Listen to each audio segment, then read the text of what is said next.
if we look at the piano, you have 2 black notes and 3 black notes, and then these 2 and 3, they repeat up the keyboard. And around these 2 and 3, you have 7 white notes. So 7 white notes plus 5 black notes is 12 notes. And these are the 12 notes in existence, and these 12 notes repeat up the keyboard. So you have 12 notes, 12 unique notes, and in the same way, you also have 12 keys. In each of these keys, you also have 7 chords. So if we look at the key of C, those are 7 notes, and these are our 7 chords.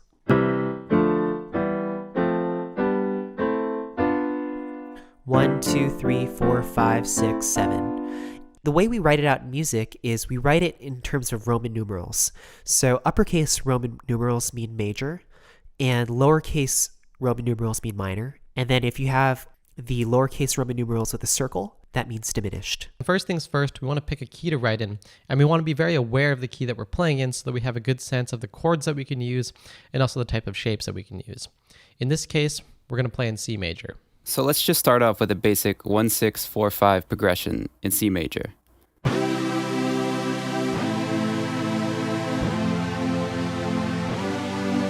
Now this has a nice flow to it, but it's pretty boring. What can we do? Tip number 1, chord substitutions. By subbing the last 2 chords in the progression to their relative minor, we can give the progression new flavor without compromising the overall tone of the progression. To do this, we just need to whip out our handy circle of fifths and locate both our last 2 chords, F major and G major. The circle of fifths tells us that the relative minor of F major is D minor, while the relative minor of G major is E minor. This is what our substituted progression sounds like.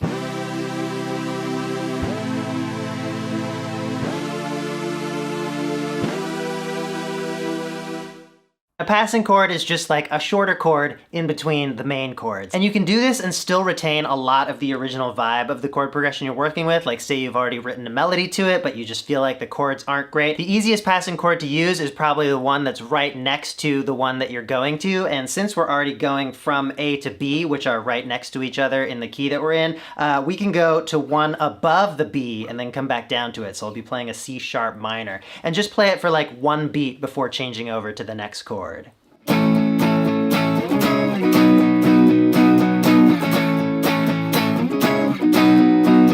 But you can pretty much throw in any other chord from the key and it'll probably be okay as a passing chord. Extended chords are when you add notes to the typical root, third, fifth of a chord. Let's try harmonizing the melody using 7th chord shell voicings. And once again, the melody sounded like this. So it's 7th chords. Once again. Adding sevenths to your chord progression can give it a much more rich sound compared to chords that consist of only a bass triad. To find out which note to add in order to make a 7th chord, all we have to do is count 4 semitones up from the 5th of each major chord, and 3 semitones up from each minor chord. Except in the case of the G major, we count 3 steps up, because in this key, G becomes a G dominant 7.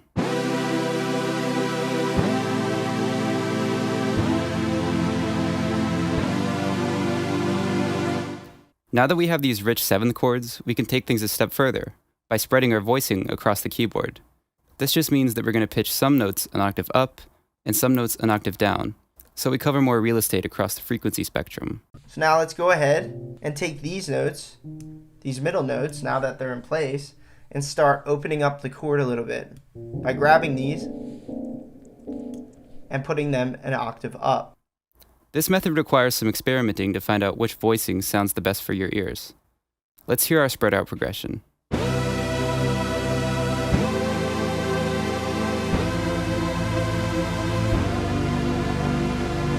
Tip number 4, ninths.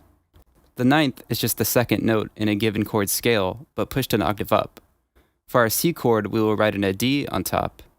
For the A minor, a B. For the F, a G. And for the G, an A. This is our progression with the ninths added.